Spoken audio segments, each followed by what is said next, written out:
president's peace plan in Iran is already bearing real fruits for the American people. Last night, 12.5 million barrels of oil went through the Strait of Hormuz. That is a high since the beginning of the conflict. Oil prices are down nearly at their level from the pre-war conflict. Gas prices dropped below $4 a gallon today for the first time since the conflict. And importantly, they're going to keep falling further given how low oil prices are. On the military side, the Iranians, for the second night in a row, did not shoot at any ships in the Strait of Hormuz. So far, they are honoring their end of the commitment.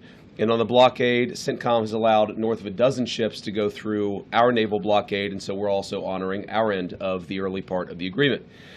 On the military side, a couple of things that are still true and will be true whether the Iranians comply with the rest of the deal or not. Number one, their nuclear program has been completely destroyed. Their capacity for enrichment, the facilities at which they were using to develop enrichment and develop a potential nuclear weapon, those facilities are still destroyed. Their conventional military is still destroyed. Their capacity to threaten their neighbors is still largely gone. And now we see whether they are willing to comply with the next step of the president's peace plan.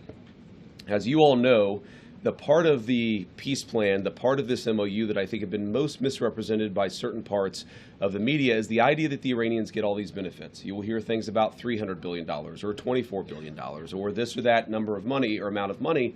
And the simple fact is that the only way the Iranians get any of those resources, not a single penny, by the way, from the United States of America under any circumstances, but the only way that they would ever get any benefit of the bargain is if they comply fully and change their behavior.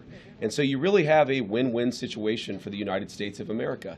If the Iranians don't change their behavior, their military and their nuclear program is still destroyed. If they do change their behavior, then they are going to have a transformative relationship with the Middle East, and the Middle East will have a transformative relationship with the people of Iran. That's a win for the American people and for the President of the United States, regardless of which option the Iranians ultimately choose. We obviously want them to choose the right option.